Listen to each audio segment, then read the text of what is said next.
வணக்கம். பாஜக எடப்பாடி பழனிசாமி மேல ஒரு அதிருப்தி ஆயிட்டாங்க. அதிமுக இப்படியே இருந்துச்சுன்னா தோத்துரும். இந்த சட்டமன்ற தேர்தல்ல தோல்விங்கிறது உறுதி தான்.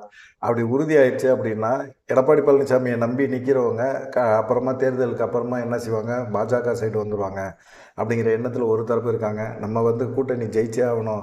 தாவேகாவோடு எப்படியாவது பேசி கூட்டணிக்குள்ள கொண்டு வந்துருங்க அப்படின்னு சொல்லிட்டு ஒரு சைடும், பாஜகவுல 2 தரப்புமே கருத்துக்கள் இருக்கு.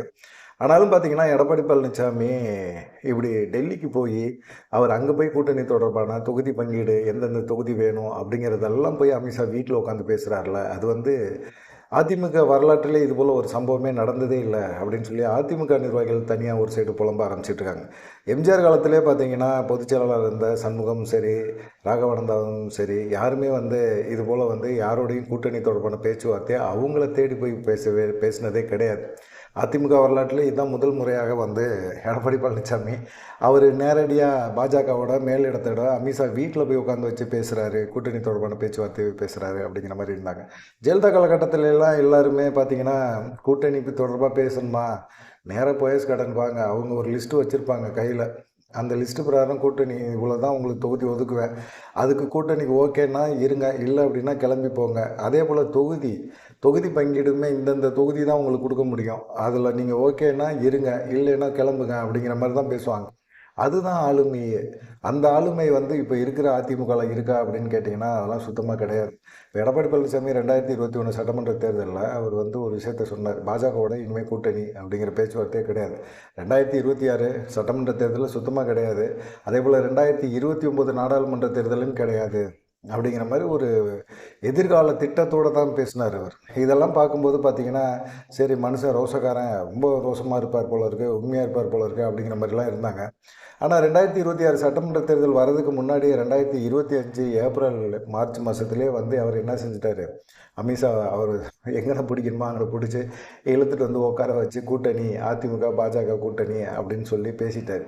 2019 நடந்த நாடாளுமன்ற 2024 நடந்த நாடாளுமன்ற தேர்தலில் அதிமுக பாஜக கூட்டணி தோத்ததுக்கு மிக முக்கியமான காரணம் தனித்தனியாக போட்டி போட்டது தான். 2 கூட்டணி கட்சிகளும் வாங்கின வாக்கு சதவீதத்தை சேர்த்தோம்னா நிறைய இடங்களில் நம்ம என்டிஏ கூட்டணி ஜெயிச்சிருக்க வாய்ப்பு இருக்குது. திமுக இவ்வளோ பெரிய வெற்றியை பெற முடியாது. திமுக வெற்றிக்காக தான் எடப்பாடி பழனிசாமி இந்த பாடுபட்டுருக்கிறாரு அப்படிங்கிற மாதிரி இருக்குது. இப்போவும் அதே தான் செய்கிறார். திமுகவோட பேச்சுவார்த்தை நடத்துகிறேன் போகிறேன், தேமுதிகவோட பேச்சுவார்த்தை நடத்த சொல்லி எடப்பாடி பழனிசாமிக்கு அமித்ஷா சொல்லியிருக்கிறாரு. ஆனால் தேமுதிகவோட இவர் பேச்சுவார்த்தை நடத்தாமல் எஸ்பி வேலுமணியை பேச்சுவார்த்தை நடத்த விட்டு எஸ்பி வேலுமணியும் பேசியிருக்காரு. அவங்க எதிர்பார்க்குறது ஒரு ராஜ்யசபா சீட்டு. 20 வருஷமாக அவங்க ஒரு ராஜ்யசபா சீட்டு வேணும் வேணும் வேணும்னு யாரோட கூட்டணி வச்சாலுமே கேட்டுகிட்டே இருக்கிறாங்க. சரி, அவங்களுக்கு ஒரு ராஜ்யசபா சீட்டை தூக்கி போடுறதுல என்ன இருக்குது? கடந்த நாடாளுமன்ற தேர்தல் சமயத்தில் கூட்டணி வைக்கும்போது நீங்கள் என்ன சொன்னீங்க?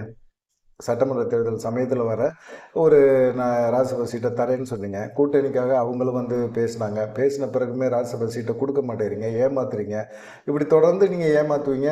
தேமுதிக உங்களுக்கு ஆதரிச்சுக்கிட்டே இருப்பாங்களா அப்படிங்கிற மாதிரி தெரியும் போது கூட இவர் என்ன சொல்கிறாரு, அந்த அம்மா துணை முதலமைச்சர் பதவி கேட்குது, வாக்கு சதவீதம் 1க்கு கீழே தான் இருக்குது, அப்படிப்பட்டவங்களை என்னத்துக்கு அவங்களுக்கு இத்தனை சீட்டு கொடுக்கணும் அப்படின்லாம் எடப்பாடி பழனிசாமி பேசிகிட்டு இருக்காரு. இதெல்லாம் அவங்கள சீண்டி விட்டோன்னு தான் அவங்க என்ன செஞ்சுட்டாங்க, டக்குன்னு திமுக சைடு போயிட்டாங்க. அவங்க எதிர்பார்க்குறது ராஜ்யசபா சீட்டு தானே, இந்தாங்க பிடிங்க. அதுதான் கூட்டணி தர்மமே. கூட்டணி கட்சிகளை வளர்த்து விடணும். ஆனால் இவர் எடப்பாடி பழனிசாமி தன்னைத்தானே மட்டும் வளர்த்துக்கணும், தான் மட்டும்தான் அதிகாரம், தான் மட்டும்தான் பதவி அப்படிங்கிற மாதிரி அவர் செயல்படுறது சுத்தமாக அவங்களுக்கு யாருக்குமே பிடிக்கல. இப்போ கூட்டணியில் தேமுதிக அந்த சைடு போனோன்னா இப்போ எல்லாமே பார்த்தீங்கன்னா பாஜக தான் பேசுகிறாங்க. பாஜக பேசுகிறாங்க. ஆனால் இப்போ பிரதமர் திரும்பவும் 11ஆம் தேதி வராரு. அதுக்கு முன்னாடியே கூட்டணி தொடர்பான பேச்சுவார்த்தைலாம் முடிச்சுட்டு எல்லாமே முடிச்சு இது பண்ணுங்க அப்படின்னு சொன்னாங்க. ஆனால் பெருசாக ஒன்றும் கூட்டணி தொடர்பான பேச்சுவார்த்தை நடத்துகிற மாதிரியும் தெரியல. இப்போ சசிகலா வேறு தனி கட்சி அப்படின்னு சொல்லி ஆரம்பிச்சிட்டாங்க. கட்சி ஆரம்பிக்கக்கூடாதுன்னு ஒரு அழுத்தத்தை கொடுத்துருக்குறாங்க. ஆனால் எவ்வளோ நாள் தான் அவங்க பண்ண முடியும்? கொடியை அறிமுகப்படுத்திட்டாங்க. பாஜக கொஞ்சம் அமைதியாக இருங்க, நாங்கள் எடப்பாடி பழனிசாமிகிட்ட பேச்சுவார்த்தை நடத்திட்டு இருக்கோம், உங்களுக்கு வாய்ப்புகளை நாங்கள் உருவாக்கி தரோம் அப்படின்னு சொல்கிறாங்க. இவங்க கட்சி ஆரம்பிக்க போகிறதில்ல அப்படிங்கிறது தெரிஞ்சாலும், கட்சி ஆரம்பித்தாலும் எனக்கு ஒன்றும் பிரச்சனை கிடையாது, அந்த சமுதாய மக்கள் என்ன இப்போ ஆதரிக்க ஆரம்பிச்சிட்டாங்க அப்படிங்கிற மாதிரி இருந்துச்சு. ஆனால் அவங்க அந்த பொதுக்கூட்டத்தில் சொன்ன ஒரு விஷயம் இருக்குல்ல, அந்த சமுதாய மக்கள் எல்லாருமே பார்த்தீங்கன்னா எடப்பாடி பழனிசாமிக்காக எதிராக ஒரு பெண்ணுக்கு ஒரு நடக்கக்கூடாத கொடுமைகள் எல்லாமே எல்லாமே எடப்பாடி பழனிசாமி சசிகலாவுக்கு செஞ்சுருக்காங்க. அதுவும் சசிகலா வந்து எடப்பாடி பழனிசாமிக்கு எந்த துரோகமும் பண்ணல. முதலமைச்சர் பதவியை கொடுத்துட்டு போனாங்க. அவங்களுக்கே வந்து எடப்பாடி பழனிசாமி இவ்வளோ கொடுமைகளை பண்ண வேண்டியது எப்படி மனசு வந்துச்சு அப்படிங்கிற ஒரு கேள்வி தான் தென் மாவட்டத்தில் இருக்க மக்களுக்கு வந்து, குறிப்பாக அவங்க சமுதாயத்தை சேர்ந்த மக்களுக்கு வந்து வந்திருக்கு. ஒரு கண்ணோட இறப்பு, அதுக்கு பரவாயில்ல வந்து கர்நாடக சிறைச்சாலையோ 15 நாள் தருது. 4 நாளைக்கு மேலே என்னால் பாதுகாப்பு கொடுக்க முடியாதுன்னு அப்போதைக்கு முதலமைச்சராக இருந்த எடப்பாடி பழனிசாமி, யார் தனக்கு இந்த முதலமைச்சர் பதவியை கொடுத்தாங்களோ அவங்களுக்கு எதிராகவே இப்படி ஒரு இதை சொல்கிறாரு அப்படின்னா, எடப்பாடி பழனிசாமியோட மன ஓட்டம் என்னவா இருக்கும் அப்படிங்கிறது எல்லாத்துக்குமே தெளிவாக புரியுது. ஆனால் அந்த பரோவில் வந்து அவர் கேன்சல் பண்ணார்ல, அதை வந்து குறிப்பாக சசிகலா வந்து எங்கே பேசணுமோ அங்கே பேசியிருக்காங்க. இது வந்து பாஜக மேல் இடத்துக்கு வந்து அந்த சமுதாய மக்கள்கிட்ட வந்து கிடைக்கக்கூடிய வாக்குகள் வந்து குறையும், இல்லை கிடைக்காம கூட போகிறதுக்கு வாய்ப்பு இருக்குது அப்படின்னு சொல்லி இந்த குற்றச்சாட்டுக்கு எடப்பாடி பழனிசாமி என்ன பதில் சொல்ல போகிறாரு? ஒன்று, அவங்களுக்கான ஒரு வாய்ப்பை ஏற்படுத்தி கொடு, கட்சிக்குள்ள ஒரு பதவியை கொடு. இல்லை அப்படின்னா அவங்க கூட்டணிக்குள்ளே கொண்டு வந்து அவங்க ஆதரிக்கக்கூடிய நபர்களுக்கு அதிமுகவில் ரெட்டை இலை சின்னத்தில் போட்டி போடுறதுக்குன்னா ஒரு அனுமதியை கொடு அப்படின்னு தான் சொல்கிறாங்க. அவங்கள வந்து பிரச்சாரத்தில் நாங்கள் பயன்படுத்திக்கலாம் அப்படிங்கிற எண்ணம் பாஜகவுக்கு இருக்குது. இப்போ வந்து என்ன, தொகுதி பங்கீட்டு சம்பந்தமாக எடப்பாடி பழனிசாமி கடந்த வாரம் டெல்லி போயிட்டு வந்திருக்கிறாரு. அவங்க பாஜகவை பொறுத்த வரைக்கும் அவங்களுக்கு கூட கூட்டணி இருக்கிற நிறைய கட்சிகளுக்கு அவங்க வந்து 64 சீட்டு கேட்குறாங்க. 64லாம் கொடுக்க முடியாது அப்படிங்கிற மாதிரி தான் அவர் பேசிகிட்டு இருக்காரு. ஆனால் அதிமுக வந்து சீட்டு ஒதுக்கக்கூடிய கட்சிகள் அப்படின்னு பார்த்தீங்கன்னா பாமக, பெருந்தலைவர் மக்கள் கட்சி, புரட்சி பாரதம், இந்த கட்சிகளுக்கு மட்டும்தான் அதிமுக வந்து தொகுதிகளை ஒதுக்கணும். மற்றபடி எல்லாமே பார்த்தீங்கன்னா பாஜக சார்பாக தான் இணைஞ்சிருக்கிறாங்க. TT Dhinakaran, G K Vasan, AC Shanmugam, Parivendhar, இவங்க எல்லாமே பார்த்தீங்கன்னா பாஜக சார்பாக தான், அவங்க பாஜக என்டிஏ கூட்டணியில் தான் அவங்க இருக்கிறாங்க. அவங்களுக்கு பாஜக தான் சீட் வாங்கி தரணும். அதனால பார்த்தீங்கன்னா கடந்த சட்டமன்ற தேர்தலில் 11% வாக்குகளை வாங்கியிருக்கு பாஜக. அதனால் அவங்களுக்கு குறைஞ்சபட்சமாக பாஜகவை பொறுத்த வரைக்கும் ஒரு 40 சீட்டு அவங்க எதிர்பார்க்குறாங்க. மற்றபடி டிடிவி தினகரனுக்கு 10லேருந்து 12, ஜி கே வாசனுக்கு வந்து ஒரு 5, ஏசி சண்முகத்துக்கு 1 இல்லை 2, பாரிவேந்தருக்கு ஒரு 2, இப்படி வந்து மொத்தமாக ஒரு 64 தொகுதிகளை வந்து அவங்க எதிர்பார்க்குறாங்க. எடப்பாடி பழனிசாமி அவ்வளோ சுலபத்தில் கொடுத்துருவாரா? அப்படிலாம் கொடுக்க முடியாதுங்க. நாங்கள் அப்படிலாம் தர முடியாது. அதிகபட்சமாக நீங்கள் மட்டும் வாங்கிக்கோங்க. உங்களுக்கு சீட்டு எவ்வளோ? அதிகபட்சமாக ஒரு 30 தொகுதியை பாஜகவுக்கு நாங்கள் கொடுக்குறோம். அவ்வளோதான் நாங்கள் கொடுக்க முடியும் அப்படின்னு இவர் சொல்கிறார். எடப்பாடி பழனிசாமி எங்கே போய் சொல்கிறாரு? அமித்ஷா வீட்லேயே போய் சொல்கிறாரு. அதுதான் எங்கள் தலைவருக்கு தில்லை பற்றியா, எங்கே இருந்துக்கிட்டு இப்போ குரல் விட்டுருக்கிறாரு அப்படிங்கிற மாதிரி இருக்குல்ல, அப்படி தான் பேசியிருக்கிறாரு. கிட்டத்தட்ட வந்து 30 தொகுதிகளை வந்து உங்களுக்கு ஒதுக்குறோம் அப்படிங்கிற மாதிரி பேசியிருக்காரு. டிடி தினகரனுக்கு ஒரு 8, வாசனுக்கு ஒரு 3 கொடுக்க முடியும். மற்றபடியெல்லாம் பெருசாக யாருக்கும் வந்து சீட்டெலாம் கொடுக்க முடியாது. 45 தொகுதி தான் உங்களுக்கும் சரி, உங்கள் கூட கூட்டணி வச்சுருக்கவங்களுக்கும் சரி, அவ்வளோதான் கொடுக்க முடியும். மற்றபடி பெருசாக நீங்கள் எதிர்பார்க்காதீங்க அப்படிங்கிற மாதிரி சொல்லிட்டாரு. அவர் ஏன் எதிர்பார்க்கக்கூடாதுன்னு சொல்கிறதுக்கான காரணம் என்னன்னு கேட்டிங்கன்னா, அன்புமணிக்கு கிட்டத்தட்ட பாமகவில் 20 இடங்களை கேட்குறாரு. அவருக்கு அட்லீஸ்ட் ஒரு 15 இடமாவது கொடுத்தாகணும் அப்படிங்கிற மாதிரி எடப்பாடி பழனிசாமி சொல்லியிருக்காரு. அது இல்லாமல் கட்சி நிர்வாகிகள் எல்லாம் பார்த்திங்கன்னா 170 தொகுதிகளுக்கு மேலே அதிமுக போட்டி போட்டே ஆகணும். அதிமுக எவ்வளோ பெரிய கட்சி தெரியுமா? அந்த கட்சிக்கு 170 தொகுதிகள்ங்கிறது கம்மி. நம்ம 200 தொகுதியில் ஜெயிக்க போகிறோம் அப்படின்னு சொல்லிகிட்டு இருக்கிறோம். 170 தொகுதியில் நம்ம போட்டி போட்டே ஆகணும் அப்படின்னு சொல்லி நிர்வாகிகள் எல்லாம் அழுத்தம் கொடுத்துக்கிட்டு இருக்காங்க அப்படிங்கிற மாதிரி சொல்கிறாங்க. அப்படிலாம் எந்த நிர்வாகியுமே அழுத்தம் கொடுத்த மாதிரியெல்லாம் சொல்லலை. ஏன்னா இன்றைக்கி வந்து பார்த்திங்கன்னா ஜெயலலிதா காலகட்டங்களில் அவங்க கூட்டணி கட்சிகளோட ஒரு பொதுக்கூட்டம் நடத்துகிறாங்க அப்படின்னா கூட அந்த கூட்டணி கட்சிகள் எல்லாம் தெளிவாக இருக்கணும். ஜெயலலிதாவுக்கு ஒரு மரியாதை கொடுத்தே ஆகணும். இவ்வளோ தொகுதி தான் அப்படிங்கிறத அவங்க முடிவு பண்ணி சொன்னால் அதை ஏற்றுக்கிட்டு தான் ஆகணும். இல்லை அப்படின்னா அவங்க கூட்டணியில் இருந்தாலும் சரி, இல்லைனாலும் சரி, அவங்கள விரட்டி விட்ருவாங்க. அந்த மாதிரி தான் பண்ணிக்கிட்டு இருந்தாங்க. இப்போ எடப்பாடி பழனிசாமிகிட்டெல்லாம் அப்படி பேச முடியுதா? கூட்டணி கட்சிகள் வந்து அதிகாரம் செலுத்துகிறாங்க. எனக்கு வந்து இப்போ அன்புமணி பேசுகிறாரு அப்படின்னா எனக்கு 20 தொகுதி வேணும் அப்படின்னு எதிர்பார்ப்பை சொல்கிறார். அவருடைய எதிர்பார்ப்பு 15 கொடுத்தா கூட ஓகே தான். ஆனால் 18 அவர் வாங்காமல் விடமாட்டார். அப்படி நீங்கள் அன்புமணியை ஏற்றுக்கிட்டு உங்களால் வந்து அன்புமணி வேணாம், நான் கொடுக்க மாட்டேன் அப்படின்னு சொன்னார்னா, அன்புமணி கூட்டணி விட்டு வெளியேறாரு அப்படின்னா, எடப்பாடி பழனிசாமி அன்புமணி இல்லாமல் அவர் ஜெயிச்சிட முடியுமா? வன்னியர் ஓட்டை மெயினாக கார்னர் பண்ணி தான் அவர் நிற்கிறாரு. அன்புமணியை கொண்டு வந்தது காரணமே அதுதான். இப்போ ராமதாஸோட பேச்சுவார்த்தை நடத்துகிறதும் அதுதான். இப்போ அவருக்கெல்லாம் என்னன்னு கேட்டிங்கன்னா, இப்போ தாவேகோட பாஜக பேச்சுவார்த்தை நடத்துது அப்படின்னு ஒரு இது வருது, செய்தி வருது. ஆனால் தாவேகாவோட அவங்க பேச்சுவார்த்தை நடத்தி தாவேகா வந்து பாஜகவோட கூட்டணி வருமா அப்படிங்கிற ஒரு டவுட் இருக்குது. ஏன்னா தாவேகா இது முதல் தேர்தலில் அவங்க கொள்கை எதிரி, அரசியல் எதிரின்னு 2ஆக பிரித்து அவங்க வந்து பேசிகிட்டு இருக்காங்க. பேசிகிட்டு இருக்கும்போது வந்து பார்த்திங்கன்னா அந்த இமேஜ் உடஞ்சி போயிடும். பாஜகவோட தாவேகா வந்து கூட்டணி வச்சுது அப்படின்னா என்டிஏவோட கூட்டணி வச்சா. அந்த இமேஜ் உடஞ்சிருச்சுன்னா ஏற்கனவே இங்கே வந்து மனைவி சங்கீதா கொடுத்த அந்த டார்ச்சரு, அப்புறமா பெண்கள் திரிஷா கூட சேர்ந்து சுற்றுற விஷயங்கள், அப்புறமா பார்த்தீங்கன்னா யார் பேச்சையுமே விஜய் கேட்க மாட்டேங்கிறாரு அப்படிங்கிற ஒரு குற்றச்சாட்டு இருக்குது. காரணம் என்னென்னா அவர் அவ்வளோ சுலபத்தில் யாருமே அணுக முடியல. ரஞ்சனா நாச்சியார் இவங்கிறவங்க இப்போ தான் அவங்களும் வெளியே வந்து இந்த மாதிரி செய்திகளை தான் சொல்கிறாங்க. ஒரு பெண் அறிவார்ந்து பேசக்கூடிய ஒரு பெண்ணாக இருந்தால் அவங்க எங்கேயுமே பேட்டி கொடுக்கக்கூடாது. ஆனால் லூசுத்தனமாக பேசுகிற மாதிரி இருந்துச்சுன்னா நீங்கள் எங்கே வேணாலும் பேட்டி கொடுத்துங்க, அதை பற்றிலாம் நாங்கள் கவலைப்படலை அப்படிங்கிற மாதிரி தான் விஜய் விட்டுருக்காரு. இங்கே பெண் உரிமையெல்லாம் பற்றியெல்லாம் பேசவே முடியாது, அதுக்கான வாய்ப்புகள் தாவேக்கால இல்லை அப்படிங்கிற மாதிரி தான் அவங்களும் குற்றச்சாட்டை சொல்லியிருக்காங்க. அதே போல் வந்து விஜயை வந்து போய் சந்திக்கிறதோ பேசுகிறதோ அவ்வளோ தூரம் வந்து யாருமே பேச முடியாது. இப்போ எம்ஜிஆரோ ஜெயலலிதாவோ காலகட்டங்கள்லையோ ஜெயலலிதா கூட அறிவுரைங்கிறது யாருமே சொல்ல முடியாது. இப்போ கலைஞர் இருக்கிறாரு, முதலமைச்சர் ஸ்டாலின் இருக்காரு, இவங்களுக்கெல்லாம் வந்து யாராக இருந்தாலும் டிஆர் பாலு இருக்கிறாரு, ஏவா வேலு இருக்கிறாங்க, கே நேரு இருக்கிறாங்க, இவங்கெல்லாம் தலைவராக இது மாதிரி பிரச்சனை தலைவராக இப்படி டீல் பண்ணால் கரெக்டாக இருக்கும்னு நாங்கள் யோசிக்கிறோம் தலைவரை அப்படின்னு சொன்னால், அப்படியா சரி ஓகே ஏற்றுக்கலாம் அப்படிங்கிற மாதிரி கேட்பார் முதலமைச்சர் ஸ்டாலின் கேட்பார். ஆனால் இது எடப்பாடி பழனிசாமி கேட்க மாட்டேங்கிறாரு. யார் போய் அவருக்கு போய் அட்வைஸ் பண்ணுறது? அட்வைஸ் பண்ணால் அவங்கள கட்சியை விட்டு தூக்கிறாரு. என்னையோட நீ புத்திசாலியா, என்னையோட நீ அறிவாளியா, உனக்கு எல்லாமே தெரியுமா, நான் அரசியலில் பலந்துன்னு கொட்டை போட்டவையா அப்படிங்கிற மாதிரிலாம் பேச ஆரம்பிக்கிறாரு. நீ கொட்டையை போடு, இல்லை ஏதோ ஒன்று பண்ணிட்டு போ, கட்சி உருப்படியாக நடத்திட்டு போ அப்படிங்கிற மாதிரி தானே இருக்குது. இப்போ விஜயுமே அதே மனநிலையில் இருக்கிறாரு. விஜய்கிட்ட போய் யாருமே அட்வைஸ் பண்ணவே முடியாது. அவர் எடுக்கிறது ஆனால் முடிவும் எடுக்க மாட்டேங்கிறார்.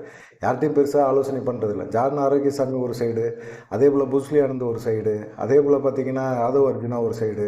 இருங்க தலைவரை, நம்ம பொறுமையாக இருப்போம், நம்ம ஜனவரிக்கு அப்புறமா நம்ம தை பிறந்தால் வழி பிறக்கும், அதுக்கப்புறமா நம்ம வந்து மிகப்பெரிய அளவில் ஒரு பிரம்மாண்டமான ஒரு கூட்டணியை உருவாக்க முடியும் அப்படின்னு சொல்கிறாரு. நமக்கான மாசு என்னங்கிறத நம்ம வெயிட் பண்ணுவோம் அப்படிங்கிற மாதிரி தான். ஏன்னா இந்த பிரச்சார கூட்டத்துக்கெல்லாம் போகிறார்ல, வெயிட் பண்ணுவோம் தலைவரை, அவ்வளோ சீக்கிரத்தில் சொன்ன நேரத்தில் நம்ம போனோம்னா நம்மளுடைய இமேஜ் பாதிக்கும் தலைவரை அப்படின்னு சொல்லி கரூரில் ஒரு 41 பேரை செத்து போயிட்டாங்க. இதெல்லாம் தேவையா அப்படிங்கிற மாதிரி தான் இருக்கும். அது இல்லாமல் இந்த ஷூட்டிங்கில் நடக்கிற மாதிரி லைட் ஆஃப் பண்ணி போட்டு லைட் ஆஃப் பண்ணி விஜய் முகத்தை காட்டுறது, இந்த மாதிரி ஐடியாக்கள்லாம் கொடுத்து எல்லாமே சின்ன பிள்ளைத்தனமாக நான் ஒரு ஐடியாக்களை கொடுத்து அப்படியே விஜய் வந்து ஒன்றும் இல்லாமல் பண்ணி விட்டாங்க. இன்றைக்கி திரிஷா மேட்டரில் சுற்றிட்டு இருக்காரு, சங்கீதா வந்து டைவர்ஸ் மேட்டரில் மாட்டிகிட்டு இருக்காங்க. சிபிஐ அவங்க வழக்கு வேறு இருக்குது. என்ன பண்ணுறது, 41 பேர் வந்து வழக்கு நாளைக்கு வந்தது. ஆனால் அது டைம் கேட்டிருக்காரு. நாளைக்கு தாவேக்கோட நேர்காணல் நடக்குது அப்படிங்கிறனால அவர் டைம் கேட்டிருக்காரு. அதனால் பார்த்திங்கன்னா அவர் போகலை. ஆனால் இந்த விஷயங்கள்லாம் இவ்வளோ விஷயம் இருக்குது. அவரும் வந்து ஆலோசனை பண்ணணும். தன்னை கீழே இருக்கவங்க என்ன சொல்கிறாங்க அப்படிங்கிறத கேட்கணும். கேட்காம அவரும் முடிவு எடுக்கிறதுல ஒரு தயக்கம் இருந்துக்கிட்டே இருக்குது. இந்த தயக்கம் தான் அவருக்கான லேக் அப்படின்னு சொல்கிறாங்க. இந்த மாதிரி விஷயங்கள்லாம் வந்து பார்க்கும்போது என்ன இது கிடைக்க போகுது. இப்போ எடப்பாடி பழனிசாமிக்கு விஜய் வந்து சுத்தமாக பிடிக்கல. ஆனால் செல்லூர் ராஜெலாம் இன்றைக்கி விஜய் வந்து தேவையில்லாமல் அழுத்தம் கொடுக்குறாங்க. குடும்ப பிரச்சனையை என்ன பொது வழியில் வச்சு பேசுகிறீங்க அப்படிங்கிற மாதிரி இன்றைக்கி திடீர்னு செல்லூர் ராஜு விஜய்க்கு சப்போர்ட் ஆதரிக்கிற மாதிரி பேசுகிறாரு. ஏன்னா இப்போ சமீப காலமாக தாவேகா வந்து என்டிஏ கூட்டணிக்குள்ளே வரப்போகுது அப்படிங்கிற மாதிரி எல்லாமே பேச ஆரம்பிக்கிறாங்கள, வருதா வரலையா அப்படிங்கிற ஒரு விஷயம் இருக்குது. உடனே செல்லூர் ராஜு விஜய்க்கு ஆதரவாக பேசுகிறாரு. இதை பார்க்கும்போது ஒன்று விஜய் தாவேகா சைடு போயிடுவாரோ அப்படிங்கிற ஒரு எண்ணம் கூட எல்லாத்துக்குமே இருக்குது. சரி, அதை தாண்டி எடப்பாடி பழனிசாமி விஜய் பற்றி ஒரு கருத்து வச்சுருப்பார்ல, எடப்பாடி அவர் ஒரு கருத்து வச்சுருப்பார்ல, விஜயெல்லாம் ஒரு ஆளையா, ஒரு நடிகரியா, அவருக்கு வந்து மக்கள் வந்து அவரை பார்க்குறதுக்கு வருவாங்களே தவிர ஓட்டெல்லாம் போட மாட்டாங்க. நம்மெல்லாம் எப்படிப்பட்ட கட்சி, திமுக மேலே எதிர்ப்பு ஓட்டு இருக்குது அப்படின்னா கண்டிப்பாக அவங்க அடுத்து என்ன யோசிப்பாங்க, திமுக அடுத்த முறை ஆட்சிக்கு வரக்கூடாது அப்படின்னா அடுத்து யாரை யோசிப்பாங்க, அதிமுக தான் யோசிப்பாங்க, என்னையை தான் யோசிப்பாங்க, எனக்கு தான் ஓட்டு போடுவாங்க அப்படிங்கிற மாதிரி அவர் பேச ஆரம்பிக்கிறார். நிர்வாகிகள்லாம் என்ன, நம்ம ஆளுக்கு கலை யதார்த்தம்னா என்னன்னே தெரியலையே, என்ன பண்ணுறதுனே ஒன்றும் புரியலையே, இப்போ என்ன பண்ணுறது அப்படிங்கிற ஒரு எண்ணம் அவங்க மைண்டில் ஓடிக்கிட்டே இருக்குது. உண்மையிலே வந்து இவரை நம்பி நம்ம தேர்தலில் நிற்கலாமா, இல்லை இவர் வந்து தேர்தலில் நிற்க வச்சுட்டு இவர் தலைமை கழகத்திலேருந்து பணம் கொடுப்பாரா கொடுக்க மாட்டாரா, இல்லை நம்ம வீடு தோப்பு எல்லாத்தையும் விற்றுப்பட்டு தேர்தலில் நின்று அப்புறமா இந்த கட்சிக்காக ஒன்றும் இல்லாமல் ஆகி தெருவில் தான் நம்ம நிற்கணுமா அப்படிங்கிற ஒரு பலவிதமான குழப்பங்கள் இருக்குது. ஏன்னா இந்த குழப்பம் ஜெயக்குமாருக்கே இருக்குது. ஏங்க அவர் தான் சொன்னார்ல, பாஜகவினால தான் நான் கடந்த முறை தேர்தலில் வந்து தோத்தேன், சிறுபான்மையினர் மக்கள் என்னை வந்து தோக்கடித்ததே அந்த ஒரு காரணம் தான் அப்படின்னு சொன்னார். இப்போ வந்து அவரை பாஜக வந்து திரும்பவும் கூட்டணிக்குள்ளே வந்தாச்சு. இப்போ எந்த பேச்சுமே ஜெயக்குமாரை பேசுகிறதே இல்லையே. இந்த கூட்டணி சம்பந்தமான விஷயங்களை பற்றி அவர் பேசவே மாட்டேங்கிறாரு. அதெல்லாம் பார்க்கும்போது எல்லாருமே ஒரு அதிருப்தியில் இருக்காங்க. எடப்பாடி பழனிசாமி எதிர்த்து பேச முடியாது அப்படிங்கிற ஒரு நம்பிக்கையில் இருக்கிறாங்க. பேசினாலும் அவருக்கு வந்து ஒன்றும் செய்ய முடியாது. இன்றைக்கி இருக்கிற கள சூழ்நிலை எப்படின்னு பார்த்தீங்கன்னா, திமுக கூட்டணி வலுவாக இருக்குது, ஸ்ட்ராங்காக இருக்குது. இந்த கூட்டணி கண்டிப்பாக ஜெயிக்கும் அப்படிங்கிறது எல்லாத்துக்குமே நல்லா தெரியுது. என்ன பண்ண முடியும்? எடப்பாடி பழனிசாமி சொதப்புறாரு. ஒருவேளை எடப்பாடி பழனிசாமி திமுகவை ஜெயிக்க வைக்கிறதுக்கும், அதேபோல பாஜகவை தோற்கடிக்கணுங்கிற முயற்சியில இறங்கியிருக்காரா? அப்படிங்கிற மாரி ஒரு கேள்வி இருக்கு. அதேபோல தான் என்டிஏவும் யோசிக்கிறாங்க. எடப்பாடி பழனிசாமி இந்த தடவை கண்டிப்பா வந்து ஆட்சி அமைக்கக்கூடாது. படு தோல்வியை அதிமுக சந்திக்கணும். இதுக்கு முழுக்க முழுக்க எடப்பாடி பழனிசாமி தான் காரணம்னு சொல்லிட்டு, அதிமுக தொண்டர்களை, நிர்வாகிகளை பேசணும். பேசினா அங்க இருக்கிற நிர்வாகிகள் அடுத்து நம்மளுக்கு அரசியல் எதிர்காலம் வேணும் அப்படின்னு சொல்லிட்டு எல்லாரும் நினைப்பாங்கல்ல. நிறைய பேர் வந்து திமுக சைடு தான் போவாங்க. இப்போ ஓபிஎஸ்ஸே வந்து முன்னாள் முதலமைச்சர் அப்படிங்கிற ஒரு பெருமையோடு இருந்தவர், அவரே திமுக சைடு போயிட்டாரு. அப்படி தான் வந்து இப்போ இந்த 2026 சட்டமன்ற தேர்தலில் அதிமுக எடப்பாடி பழனிசாமி தலைமையில் தோத்தாங்க அப்படின்னா, கண்டிப்பாக வந்து நிறைய பேர் வந்து கட்சியை விட்டு போயிடுவாங்க. கட்சியை விட்டு போகிறதுக்கு முன்னாடி மிகப்பெரிய ஒரு பஞ்சாயத்து கட்சிக்குள்ளே நடக்கும். பொதுச் செயலாளரை மாற்றுவாங்க. ஏன்னா எடப்பாடி பழனிசாமி சரியில்லை அப்படிங்கிற ஒரு சூழ்நிலை உருவாகும். பொதுச் செயலாளர் மாற்றப்படுவார் அப்படிங்கிற மாதிரி இருக்குது. அதை தான் அமித்ஷா வந்து சசிகலாட்ட சொல்லி சைலண்ட் பண்ணியிருக்காங்க அப்படிங்கிற மாதிரி சொல்கிறாங்க. அமித்ஷா பேச்சையும் நம்ப முடியாது. அமித்ஷாவும் வந்து சந்தர்ப்பவாதி தான். அவரும் வந்து அவர் இந்த தேர்தல் முடிச்சுட்டு சுமூகமாக முடிச்சுட்டு ஒருவேளை ஜெயித்த பிறகு பார்த்தீங்கன்னா இப்படியே கண்டினியூ பண்ணலாம் அப்படிங்கிற ஒரு நிலைமைக்கு போயிடுவார். ஒருவேளை ஜெயிச்சாதான். அதனால தான் சசிகலாவும் ரொம்ப அமைதியாக இருக்கிறாங்க. என்ன பண்ணுறதுன்னே தெரியல. நேற்றுலாம் பவானியில் சட்டமன்ற பிரச்சாரம் பண்ணியிருக்கிறாரு எடப்பாடி பழனிசாமி. ரொம்ப கேவலமாக இருந்திருக்குது. அந்த இதிலெல்லாம் பார்த்தீங்கன்னா எடப்பாடி பழனிசாமி பிரச்சார கூட்டத்துக்கு வரவங்களுக்கு ஒரு டோக்கன் கொடுத்துருக்குறாங்க.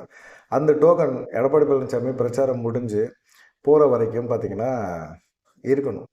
இருந்த பிறகு எடப்பாடி பழனிசாமி பிரச்சாரத்தை முடிச்சுட்டு போன பிறகு அங்கே வந்து ஒரு குழுக்கள் நடக்கும்.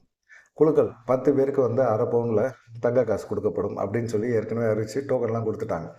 மக்கள் எல்லாமே பார்த்திங்கன்னா எடப்பாடி பழனிசாமி வந்த பிறகு எடப்பாடி பழனிசாமிக்காக காத்திருந்தாங்க. பேசின வரைக்கும் ரொம்ப பொறுமையாக இருந்தாங்க. பேசிட்டு எடப்பாடி பழனிசாமி போயிட்டார். குழுக்கள் எப்போ நடக்கும் அப்படின்னு சொல்லி வெயிட் பண்ணாங்க. குழுக்களும் நடந்தது. குழுக்கள்லாம் நடந்துருச்சு. சரி ரொம்ப சந்தோஷம் அப்படின்னு பார்த்தீங்கன்னா, அந்த கும்பலில் இருந்த யாருக்குமே வந்து குழுக்கள் உழுவலை, ப்ரைஸ் உழுவலை. ஆனால் அந்த ப்ரைஸ் வந்து யாருக்கு விழுந்துருச்சு, எல்லாமே வந்து பாதியிலேயே அவங்க வீட்டுக்கு போயிட்டாங்க அப்படிங்கிற மாதிரி ஒரு அனௌன்ஸ்மெண்ட்டை கொடுத்தாங்க. இது வந்து பயங்கரமான ஃப்ராடு வேலை இது. 10 பேரும் வந்து அந்த கும்பலில் இல்லை அப்படின்னு சொல்கிறாங்க. குழுக்கள்லேருந்து எடுக்கப்பட்ட 10 பேருமே அந்த கும்பலில் இல்லை அப்படின்னு சொல்கிறாங்க. இந்த 10 நம்பருமே திட்டம் போட்டு அந்த அதிமுக நிர்வாகிகள் இருக்காங்கள, அவங்களே எடுத்து வச்ச நம்பர்கள் தான். அந்த நம்பரை அதே சட்டிக்குள்ளே போட்டு குலுக்கி அவங்களே நீங்கள் ஒரு 100 சீட்டு 1000 சீட்டு 2000 சீட்டு போட்டாங்கன்னா இந்த 10 நம்பர் தான் இருக்கும். எந்த எடுத்தாலுமே இந்த 10 நம்பர் தான் வரும். அப்படிங்கிற மாதிரி ஒரு சூழ்நிலையை உருவாக்கி இந்த 10 சீட்டையுமே அவங்க இல்லாத மக்களுக்கு போய் சேரக்கூடாது அப்படிங்கிற ஒரு எண்ணத்தில் சதுரங்க வேட்டை ஆடி இருக்காங்க அப்படிங்கிற மாதிரி ஒரு தகவல் இருக்குது. இதெல்லாம் பார்க்கும்போது எடப்பாடி பழனிசாமியோட இந்த பிரச்சாரம் இருக்குல்ல, அவருடைய இமேஜை மேலும் டேமேஜ் பண்ணுது அப்படின்னு சொல்லி அதிமுக காரங்களே சொல்கிறாங்க. ஒன்று நீங்கள் பரிசு பொருளும் கொடுக்க வேணாம், ஒன்றும் கொடுக்க வேணாம், ஏமாத்தாதீங்க. அப்போ இந்த மாதிரி செய்கிறது வந்து எடப்பாடி பழனிசாமியோட நலத்திட்டம்னு சொல்கிறாருல, அவர் வந்து இந்த அறிக்கையெல்லாம் விட்றாருல, நான் ஆட்சிக்கு வந்தால் இது பண்ணுவேன், கருணை தொகை 10,000 ரூபா தருவேன் அப்படின்லாம் சொல்கிறாருல, அது கூட வந்து பொய் அப்படின்னு சொல்லி மக்கள் நம்ப ஆரம்பிச்சிருவாங்க. இது எதிர்ப்பு ஓட்டாக மாறும்.